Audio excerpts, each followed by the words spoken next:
Shalom untuk teman-teman semua yang hari ini menonton video ini. Semoga kasih karunia Tuhan yang melimpah di dalam setiap kehidupan kita akan beserta kita selama-lamanya, dan Roh Kudus yang akan menuntun kita, yang akan mengingatkan kita, yang akan mengajarkan kita dan memimpin kita ke dalam seluruh kebenaran.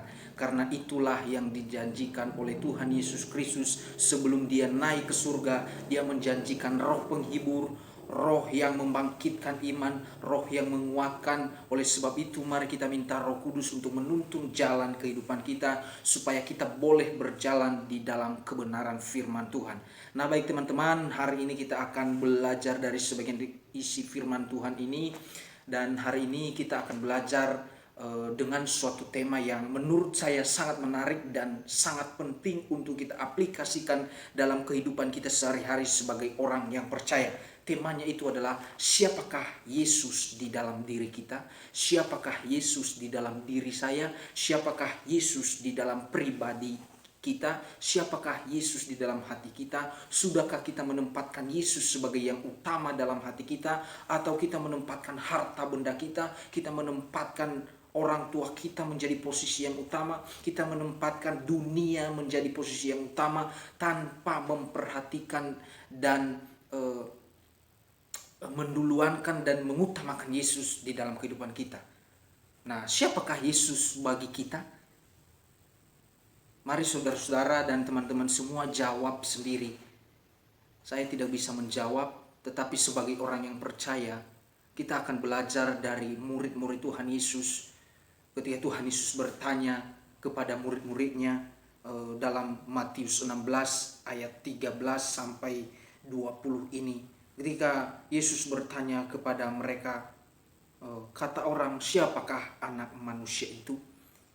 Nah saudara-saudara, ketika timbul pertanyaan itu untuk setiap kita saat ini, apakah jawaban kita? Apakah kita menjawab dengan kekuatan kita sendiri, atau kita menjawab sebatas pengetahuan kita, atau kita menjawab dengan karunia atau anugerah yang daripada Tuhan? Itu semua bisa kita jawab dengan kehendak Tuhan, dengan Roh Kudus yang menuntun kita, asalkan kita benar-benar sudah menempatkan Yesus sebagai yang utama dan paling utama di dalam kehidupan kita. Nah, ketika Yesus bertanya kepada murid-muridnya seperti itu, ada murid-muridnya yang menjawab, engkau adalah Elia, engkau adalah Yohanes Pembaptis.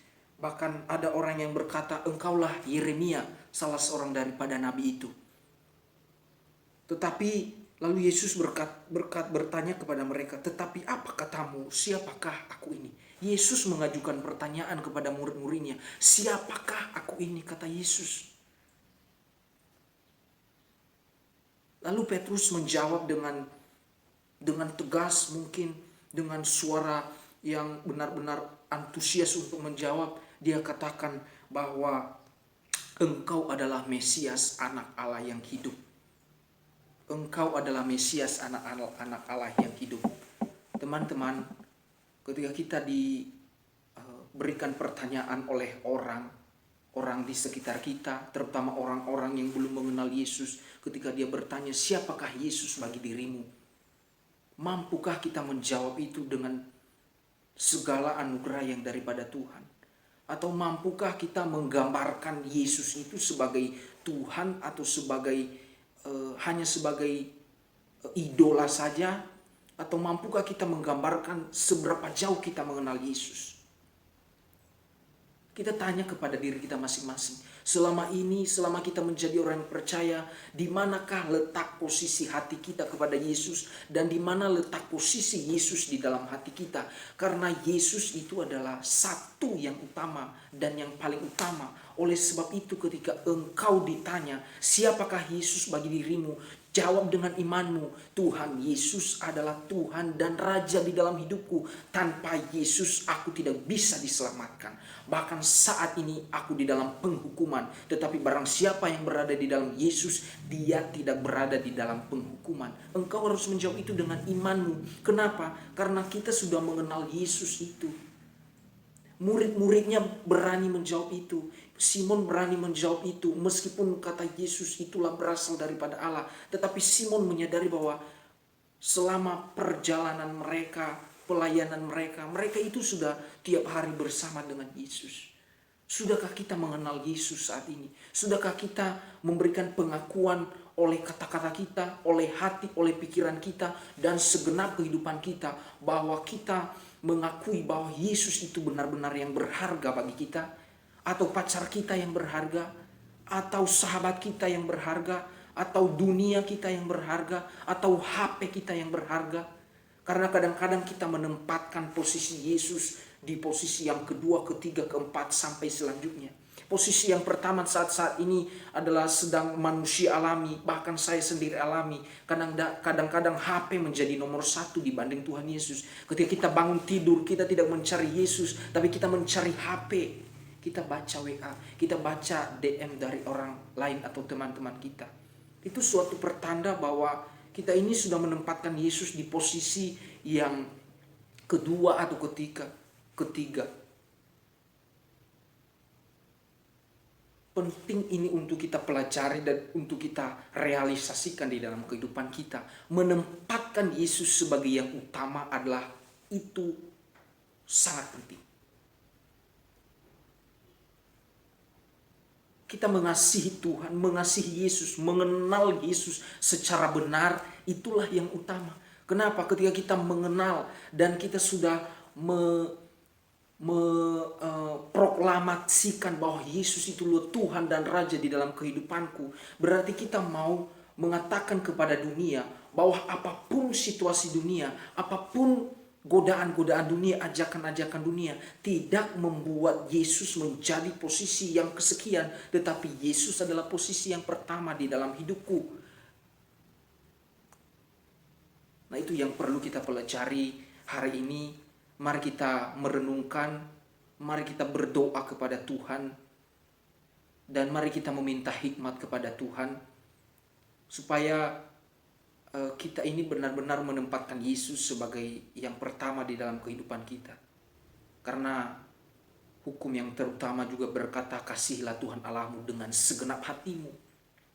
Itulah hukum yang terutama. Jangan menduakan Yesus.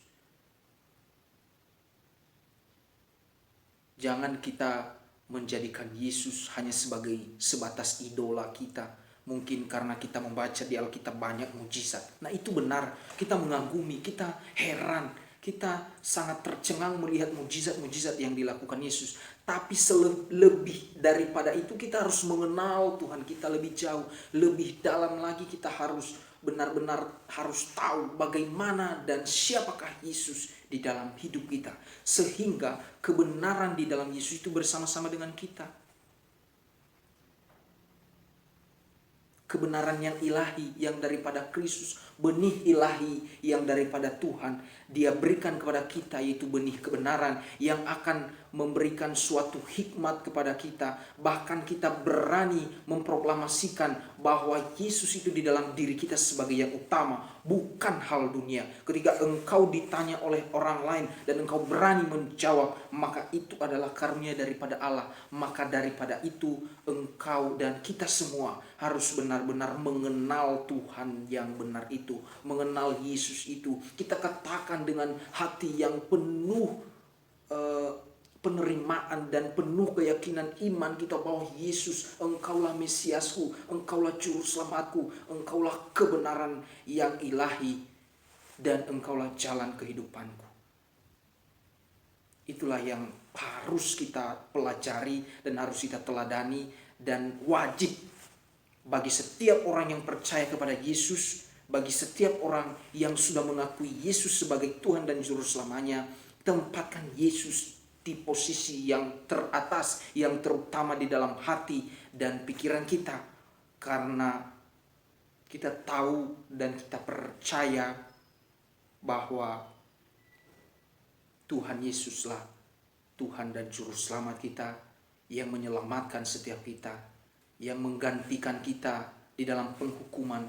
Kita yang berdosa dijadikan tidak berdosa, sedangkan Yesus sendiri dijadikan berdosa. Meskipun dia tidak berdosa. Oleh sebab itu, mari kita renungkan firman ini, siapakah Yesus di dalam hati kita. Semoga hari ini penuh sukacita dan berkat daripada Tuhan akan selalu bersama-sama dengan kita. Tuhan Yesus memberkati sampai ketemu di hari yang akan datang.